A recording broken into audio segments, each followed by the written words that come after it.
There's opposition raised up against him. So he's speaking to the nobles, the officials. In other words, he's speaking to the leaders. He's speaking to the future. He's speaking to his generation. And he's telling them this message, a simple message. Don't be afraid of that voice. Don't be afraid of threat. Don't be afraid of whatever's being thrown at us. Because what we just read, you heard a lot of threats that were coming, that the enemy is right there. Why? Because they started seeing that they were serious about what they were doing.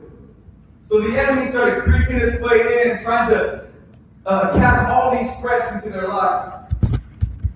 You see, we're living in a very similar time now where we find that those bricks, those stones, there's things in that protection that we once had, whether you were raised in church or whether you used to read the Bible, whatever it was, God was trying to build a wall of security around you so the enemy can't get to you.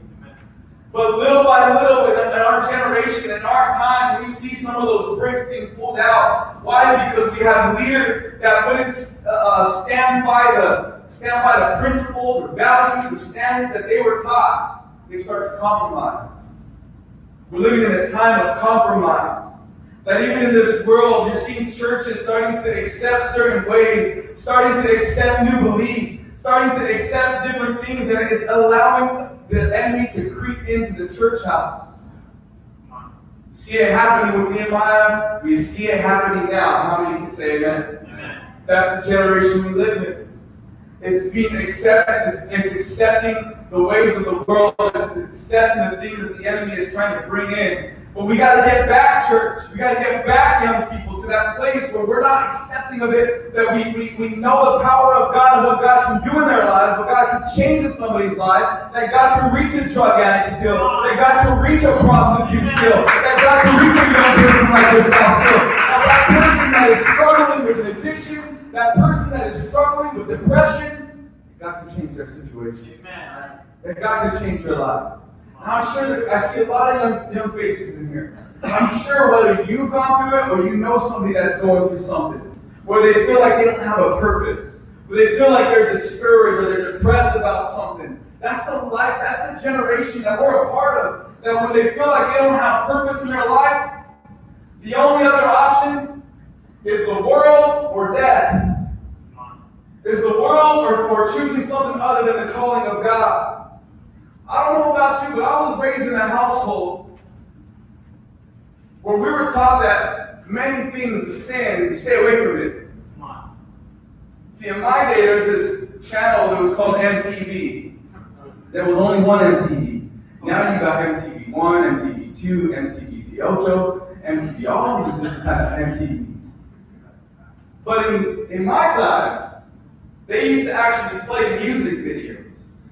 Not reality shows, not Jersey Shore, not all these dating shows. It was about music videos. But if we had MTV on and my mom walked in the house, it was right away. You could ask my sister, turn it off, change the channel. You guys better not be watching that music. You guys better not be watching Beavis and Butthead. You guys better not be watching those shows. You guys don't even know what I'm talking about. But what it was doing was she was creating a barrier. She was creating walls around us so that the enemy couldn't come in and distract us and destroy us and try to tempt us to be like these people or to be like what they were singing about. She was doing something. She was creating walls around us of protection. How many could say amen? So there's a reason why. There's always a reason why you're building something. And I don't know what city you're from, but whether you're from Watsonville, Salinas, the city of Gilroy, your gang leaders are trying to stir you up to help build something. But there's a reason why God is calling you to build something. There's always a reason why. So when it comes to Nehemiah, we see that the clear-cut reason behind the building project that he was a part of, it wasn't to build something pretty. It wasn't to build something just attractive that looked like the world. It wasn't for self-popularity or self-gain to promote himself. It definitely wasn't for the money. It was because he genuinely had a passion to reach his people. He genuinely had a passion and a heart to carry the burden upon his shoulders and answer the call of God in his life. So we got to understand something tonight, gang. That to build something like this was to sacrifice not for yourself, but to sacrifice for others. It's not about you. God's changed you. You're in the house of God. You're not out there trying to live like the world. You're not out there. You're here for a reason. You showed up today for a reason. All of a sudden it becomes less about yourself and more about those that are hurting in your city. Those that are hurting around the world. You begin to hear the call of God saying, it's bigger than you. It's bigger than your local city. There's a need all around the world. And there's young people that need to rise up so that when there's a need ready to go out into a different country, hello somebody, when there's a need for somebody to go to the MTC or the UTC, you say, leader, pastor, I'm here. I'm ready to answer the call. I'm ready to step up and be who God's called me to be. I'm just trying to stir you up a little bit. Is that okay? I'm just trying to stir you up, so if I'm yelling too much, I'm sorry, but it's Saturday, and you need to get woken up because usually you're sleeping until 2 o'clock. Hold on. So I'm just trying to wake you up a little bit. I want you to give your neighbor a little nudge in the arm, and I'll stay awake. Stay awake. See, there's a reason why God is calling you to build junior high. Right there in your junior high. To be different. To start a little Bible study. To start a Bible club. There's a reason, high schooler, that God is calling you to build something. Because you're about to go into the next phase of life. You're about to step into the unknown of what am I going to do with my life? What's my career going to be? Where am I going to go? Am I going to college? Am I going to the UTC? And there's going to be all these decisions that you have to make. There's a reason why you're building something, young adults. Amen. Because you might have made decisions already in your life. But God's trying to pull you back and realign your vision or realign your life to do something great. Man. So I know it's not just about just doing things just for the look. It's not doing things, it's not getting out there during TYC. It's not going out there just doing things just for the good picture. Hello. Come on. I don't know if you've ever seen somebody, or maybe it was you, where you're like, man, praise the Lord. Lord, I pray that you would just look, and you got your phone over here. You gotta take this out. It's not about the picture.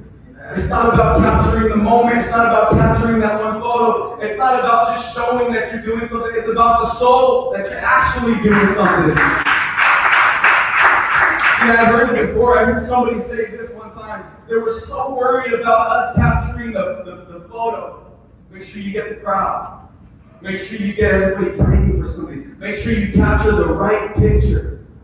We've got to be careful to not be so concerned about capturing the right picture and catching souls. Come on. It's all about souls, not about the photo. Let somebody else take the photo. You do what God's calling you to do. You do what God's calling you to do. By stepping out and saying, I'm going to jump on that microphone. I'm going to jump on that bullhorn. I'm going to testify. I'm going to reach somebody with my testimony. Is there any radical young people in the house of God? And it definitely isn't for the title. It's definitely not the title. Nehemiah was definitely not answering the call. It's not about the title.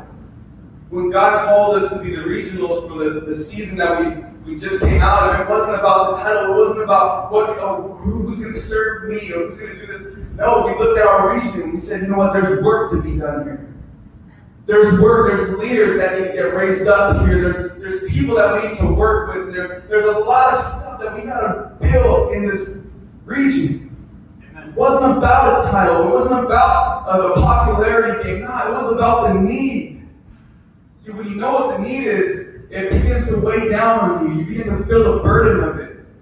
And when that happens, you begin to build passionately for the Lord. Come on. I want to talk to you just real quick about why we build and how we build. And I want you to write this down. Terry, you're going to say, write this down, or just type this down for some people. First reason why we build is we build for protection. We build for protection. See, one thing that Nehemiah knew was that if this wall doesn't get built, it's not just bad for him and his generation, but it's bad for the future generations to come. That if he doesn't rise up and answer the call to rebuild this generation, then it's not only going to affect him and his generation, but the future generations to come after. I love our ministry. I love Victory Outreach. Because they were never just focused on one generation. They looked at the future.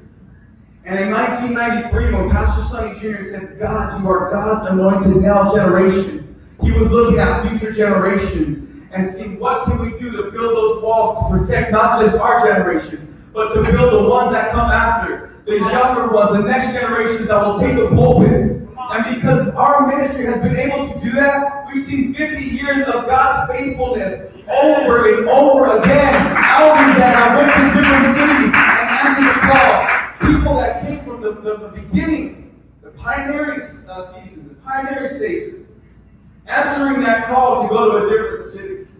And then we're able to see the Joshua generation rise up. And they took their place, the gang came into effect, and all these different ministries begin to explode all over the world. And then now we're hearing about this third wave of revival that is supposed to be rising up right now, and that's your generation. And you can't stand back and watch everybody else running away. Hey, come on. I'm waving, third wave. No, the third wave isn't about waving. The third wave is about riding. It's about getting in the water. It's about getting in and see where can I serve? Where can I be a part of this movement, this revival that is taking place? I don't want to stand by while everybody else is getting in. I want to be a part of it. I want to be a part of it. See, but we build for protection. We got to look to the next generations and see the importance of why we are building in our cities. I believe that's become the issue for today. If we don't protect this next generation, then who will? That's right. If we don't protect that person, the people that were around, then who will? What will be the next thing to distract? That's right. See, because one moment we're so worried about how we're getting into Area 51. Hello, somebody. And then the next moment where it's all about who's winning, Popeyes or Chick-fil-A. Are there any Chick-fil-A eaters in the house? Okay. Are there any Popeye eaters in the house? Okay. Chick-fil-A is the way to go. It's going to get you into heaven. That's the manna that God releases from heaven and satisfies your soul. I'm just kidding. Everybody's like, I got to get to Chick-fil-A. I got it. But there's all these things that will distract. You might think it's small, but the enemy will use certain things to try to take your focus on what you really need to focus on. If I could get them disagreeing about a sandwich, then I could get them distracted and away from answering the call of God. If I could get them worried about going and finding aliens at Area 51, then I could get them away from the things of God. I could pull them out of God's will for their life. Hello, somebody. But God says, I need this generation to see the need, to see the gaps that are being left open, where we're distracted, and to step up and answer it. And start closing the gaps. See, what made the enemies mad was this. Nehemiah started to close the gaps. That's what the Bible told us. That once he started closing the gaps, right here in verse 7 says, but when Sanballat, Tobiah the Arabs, Ammonites, and the people of Ashdod, everybody was against him. When they heard that the repairs to Jerusalem's walls had gone ahead and the gaps were being closed, they became very angry. That's when they knew this now was serious. It was in that moment they knew they messed up. Because they seen the seriousness of Nehemiah. Because you can build all you want. You can build the walls all you want. You can think you're doing something all you want, but if you don't seal the gaps, the enemy will always find a way to sneak in. What do I mean by gaps? I'm not going to pray today. I'm not going to read my word today. We're going to cancel service today. We're not going to answer the call today. That's leaving gaps. That's not sealing the gaps. But when we have a faithful, committed, on fire young people, gang ministry, we begin to seal those gaps.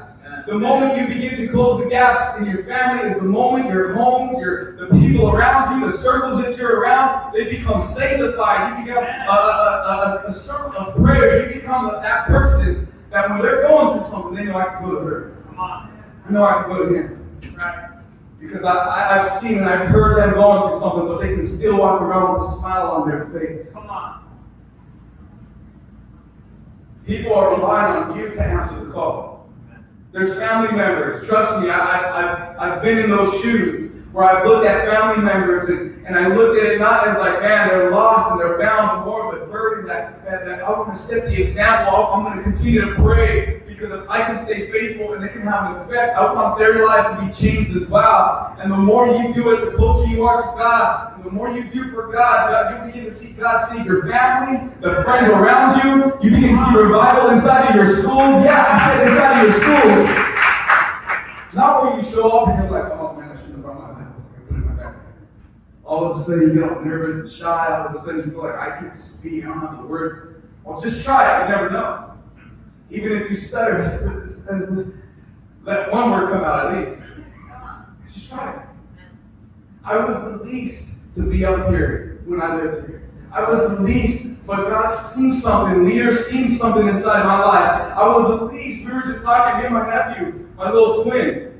We were just talking right here in the back, and I was telling him that there was a time in my life where I would tell my youth leader, 10 minutes before service, I can't do this. I can't do this. All excited, all nervous, but when it came down to it, I can't do this. And the nerves, the insecurity that I can't do it, it began to take over my life. But it didn't stop my leaders from investing. It didn't stop the people around me from praying for me. They kept on investing, depositing me, training me, teaching me. And before you knew it, I still get nervous. You guys are some nervous-making people. I look at your faces and I'm like, man, they're just judging me. They're looking at my shoes. They're going to match me. And they're looking at this. They're judging my shirt. Maybe I shouldn't have worn this shirt. I shouldn't have chosen this color. All these insecurities because of you. But I don't do it for people's approval. See, before I used to think about all the things that the crowd would think about me. And I would let it get to me.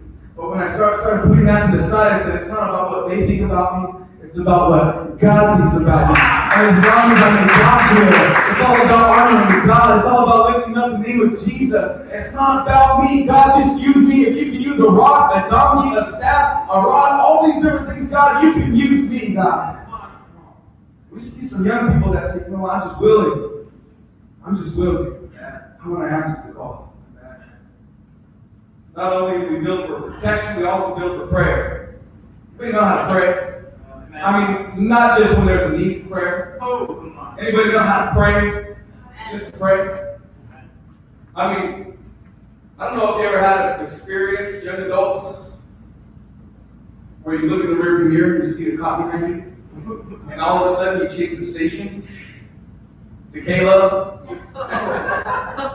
You put on worship music, you start praising the Lord right then and there, you start praying because now there's a reason to pray. Now there's a reason why I gotta start lifting up the name of the Most High. You ever see people on Facebook or Instagram or Snapchat when all they post is how wrecked they are or how messed up they are or how crazy they're living, but all of a sudden when there's a need, hey, can you guys pray for me? All of a sudden it changes and hey, it's tragedy right now, can you pray? Like all of a sudden, like don't just pray when there's something to pray about. Then you wouldn't always have to ask people to pray for you. You can pray yourself. You can know that there's power in prayer. Amen. See, that's what Nehemiah knew. Because when the call came to him, he didn't just stand back, he fell to his knees, and what did he do? He prayed. He prayed. He fasted. Because he knew that this was a God that had power. He knew that his God had power to change the situation, had the power. He prayed for favor. He prayed for direction. He prayed for success. He prayed for all these things to take place. And what did God do? God was faithful. Amen. God was faithful. In 52 days of building, he built the walls back around Jerusalem. Amen. Around his people. Why? Because he didn't seek out man's plan. He sought out God's plan. Why do I build? Why do we build? Because there's another generation that will grow up either knowing that if life gets too hard, there's a lot of other options. Amen. Or they will know the power of prayer. Come on, man. And that's where we come in. That's where you come in. That there will either be a generation that raises up knowing how many options they have, or knowing that there's power in prayer. Why? Because the moment something gets difficult, we see too many people say, man, this is too hard, I'm going to try this.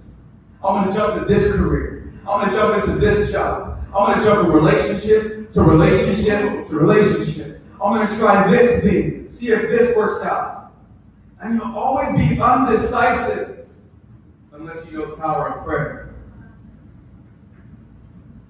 See, in verse 14, Nehemiah said, after I looked things over, I stood up and I said to the leaders, the nobles, the officials, and the rest of the people, don't be afraid of them. Remember the Lord who is great and awesome. He was showing them that there's power in this God that we serve.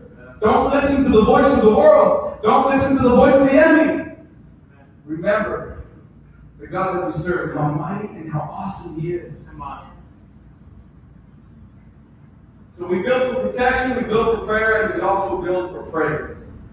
See, it's difficult to be excited about anything when everything's going crazy. I can imagine the people there in Jerusalem, where the walls came down, the gates were burned down. You know how depressed everybody felt? Like, dude, this took years and years to build. And now we're here, we're open, we're vulnerable. The enemy can come in and attack at any time. How discouraging they probably felt because the enemy had a victory over them at that moment. But when you look at what took place, I love what happened when you go down to verse 18. You don't have to turn there. It says, and each of the builders wore this sword at his side as he worked, but the man who sounded the trumpet, the man who played music, the man who made noise, stayed at his side. Nehemiah didn't keep the best fighter with him. You know what he did keep? He kept the guy with the trumpet. You know why? Because if he could blast off the sound of praise, that trumpet was going to gather all the believers, was going to gather all the workers, was going to gather his generation all together at one point. And he was telling them, look, if things start getting bad, if things start getting worse, if they start coming in and attacking me, and you hear the trumpet sounding like, hey, Monterey County Region is about to have a regional on a Saturday morning on September, whatever it is, or August 31st. Now, that's the sound that is blasting off, and we need the believers to gather together in one place to have revival. And that's what Nehemiah is seeing. There's power in praise. There's power when the believers get together, when God's anointed now generation gets together and begins to sing songs together, begins to dance together, begins to shout together. There's an encouraging spirit that happens when that happens. Are you hearing me? Because we gather together. And not just in this region. That's what happens when we get there to our gang conventions and our winter retreats. The trumpet is blasting. The UTC's trumpet is blasting. And they're looking for the next UTC students to come in. The MTCs are blasting the trumpet. Your pastors are blasting a trumpet, trying to gather this next generation together. To start building. Start fighting. Are you hearing me today? That's what we build for. It's not a selfish thing. It's a purposeful thing. It's God that makes it possible for you and I to be able to put those bricks back one at a time. We begin to seal the gaps. We begin to close those areas where the enemy can come in.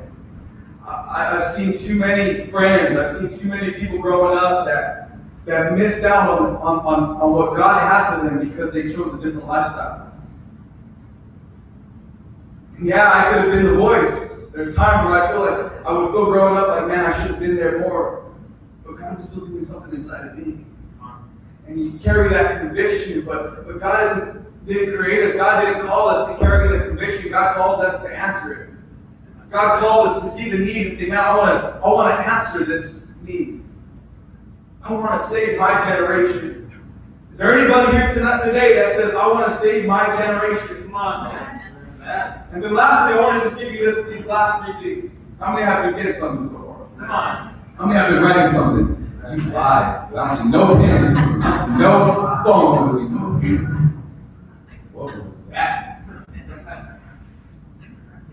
In order to build, this is how we do it. You got to make the vision your own. You got to make the vision of our ministry. You got to make it your own. You got to take ownership. Tell your neighbor, say, own it. Come on, tell your other neighbor, second choice, tell them, own it. You got to own it. There's no one more concerned about the building project than the owner. Because if you bring somebody in If there's any individuals that work right now, I don't know if you ever had a job like this where you were doing the job and the owner was over your shoulder, over your back, just kind of watching everything, just like just watching, and you just feel it breathing down your back. It's because as the owner, there's nobody more concerned about the job getting done than him or her.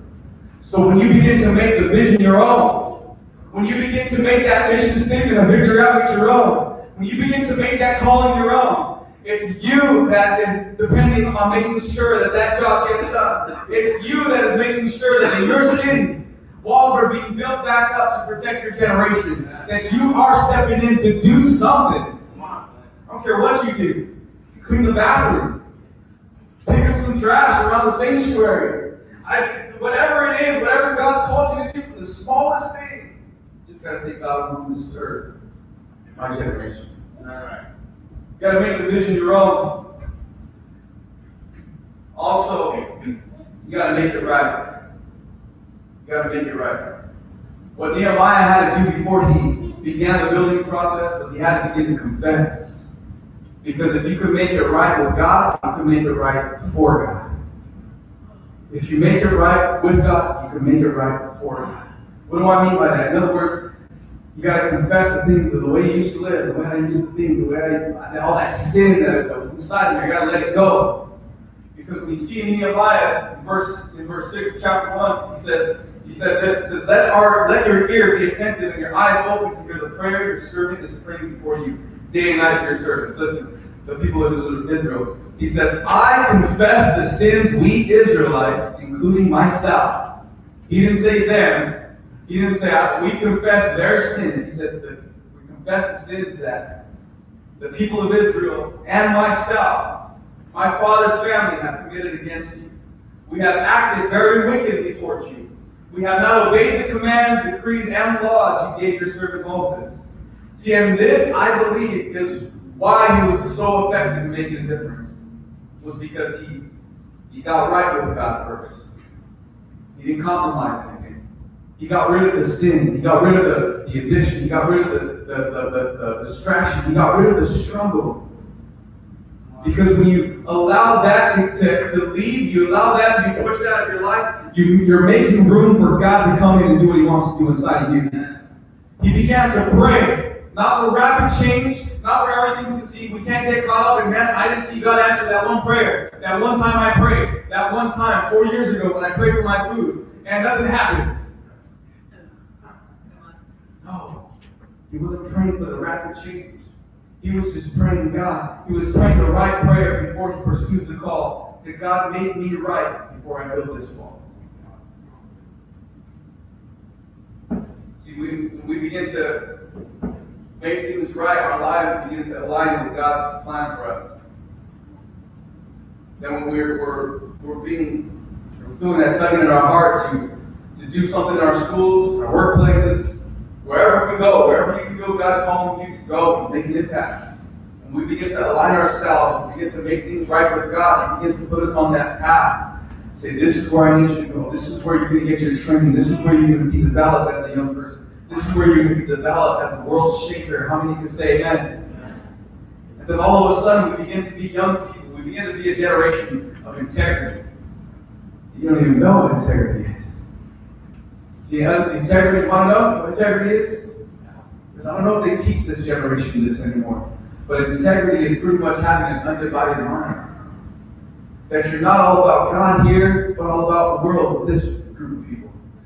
But you have integrity, the same integrity you have here in the house of God. You carry that when you're with these friends. You carry that when you're with this group of people. You carry that when you're with your family that are unsaved. How many can say amen? That you're living a life of integrity. And then lastly, not only do you make it your own, you make it right, but you make it happen. I'm going to have you stand with me today. If I got the worship team on. So you got to just make it happen now. I gave you 6 things real quick.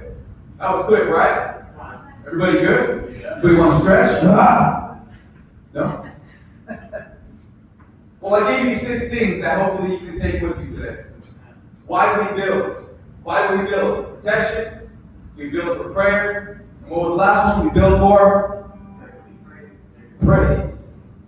And then I'll give you how we build. We build it by making it our own. We build this generation by making the vision our own. We build this vision by making it right with God. And then we build it by just making it happen now. So everything that you're being taught, everything that your leaders deposit into you, everything that message is speaking to your life, you begin to apply it and say, man, I just got to make it happen. We're in an exciting time right now in Victory Outreach Madera, our home church. It's because we've developed some young people. We have Jose right here. Jose, wait here.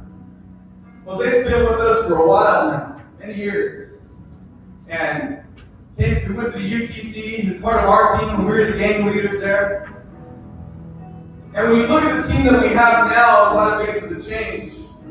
But Jose stayed there. And he was part of that generation that we were deposited in. Do this, do this, do this, do this. And now that it's a new season for me and my wife to step out of the gang ministry, which I'll always be part of the gang. I love the gang. But as the gang leaders, it was time for us to make a move out. Let the next generation step in. Now all those teachings and all that time of training, the same way with Josh too. Josh, where's your vision? It's Josh. He was part of our region. Now he's right there, part of our church now. And things that were deposited in these men, these young men, you're now seeing come to pass. Why? Because it was an investment in time. In that season, there was an investment of depositing certain things, depositing vision, depositing gifting, depositing like you can do it. You're leaders. You can answer the call. And now, without us in the front lines, now they're able to see growth. They're able to see an exciting time of growth taking place in our gang ministry there on their own. Just running with it. Just give them a little advice here and there. But they're able to see things happen. And then we got people like Alfred right here. We call him Archie. Archie, raise your hand. He's the next generation that's coming.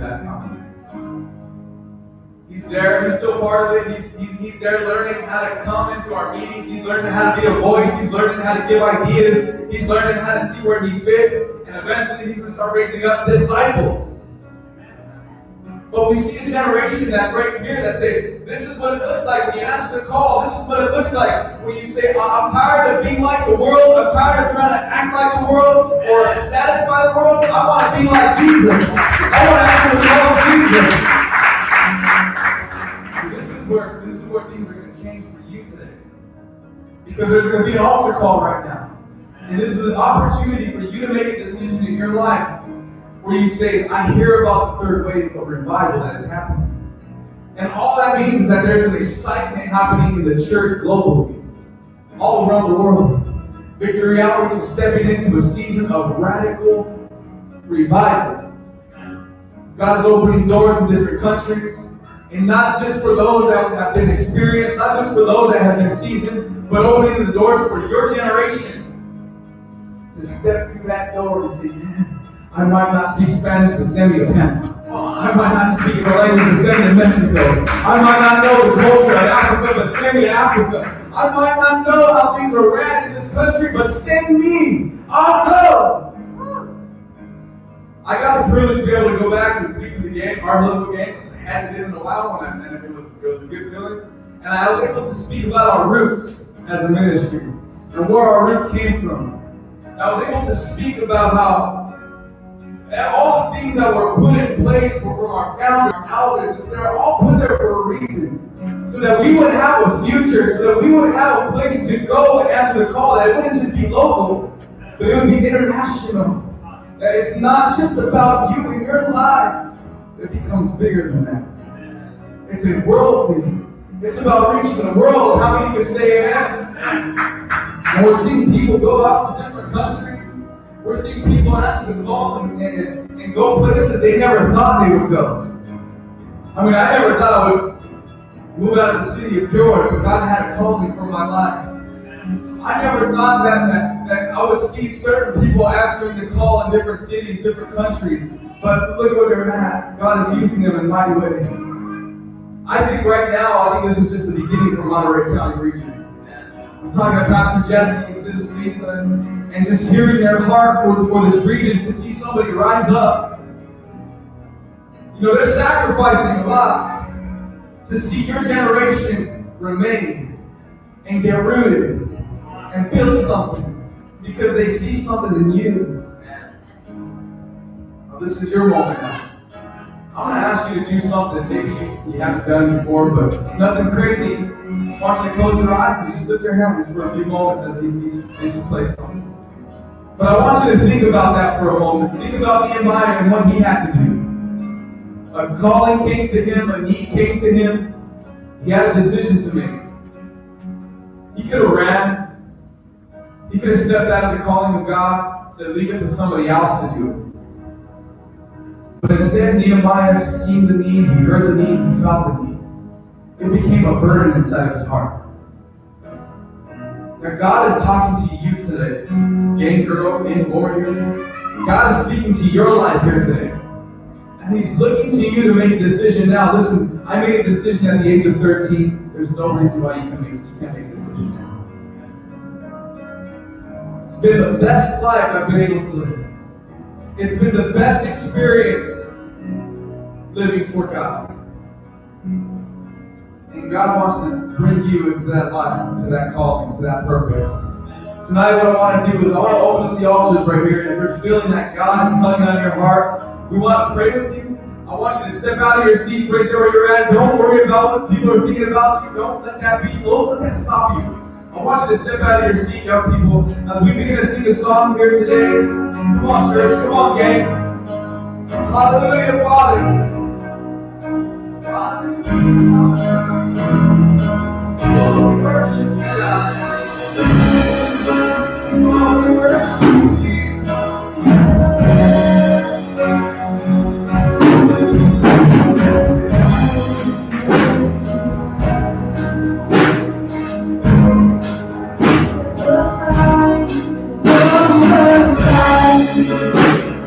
Someone like you, God.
Whether you're here at the altar or you're in your seat right there, I want you to lift your hands. You want that reverence to the Lord. Just lift your hands. I'm just going to say a prayer that God will seal this word into your heart before I turn it over here today. Father, we just come before you today, Lord, and thank you for everything you're doing, God, right here in V.O.G.A.N.G Regional. But we know, Father, that you have big things in store for the future. We know, God, that this is just the beginning of a new season, Lord. We ask, Father, we would begin to see, Father, a new fresh wave of young people that are willing to sacrifice, that are willing to make it not about themselves, God, but to make it about the need, to answer the calling that you have upon their lives. Lord, we begin to experience, Father, that purpose you have for them, God. That they wouldn't get lost in the wings of the world, that they wouldn't get lost in accepting a new way, God, or accepting, Father, a new spirit, Father, God, but they would accept the spirit that you have for them, God, that radical spirit, God, that exciting, that on fire spirit, Lord, and that we will see, Father, a move that you're going to do here like never before, Father. Lord, we thank you, God, and we praise you in Jesus' mighty name. We all say, amen and amen. Come on, everybody, get that moment today.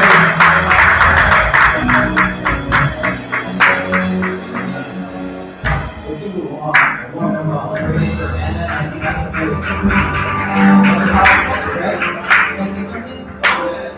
Well, from what I got from it is we're not the only generation. I remember something that directed for me when I was in the UTC is that we're not the only wave, that there's still more waves right behind us. So there's going to be another fourth wave, there's going to be more waves to come.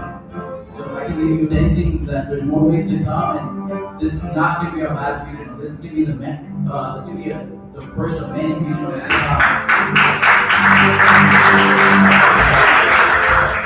If you have a chance to come up and talk to Pastor Fred and talk to Matt, I'm sure they would love to talk to you about anything.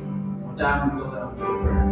Dear Heavenly Father, God, we come before you, God, this afternoon, my God, let this word, God, seal within our hearts, God. God, I pray, God, you root within us, God. Let us have a good day, God. I pray that you give us, God, safe traveling mercies, God, as we head home, my God. I pray, God, you give every single person coming to this place, God. God, let them know, God, that you are there with them, my God, that you, God, you would never leave them, God. In Jesus' name, amen.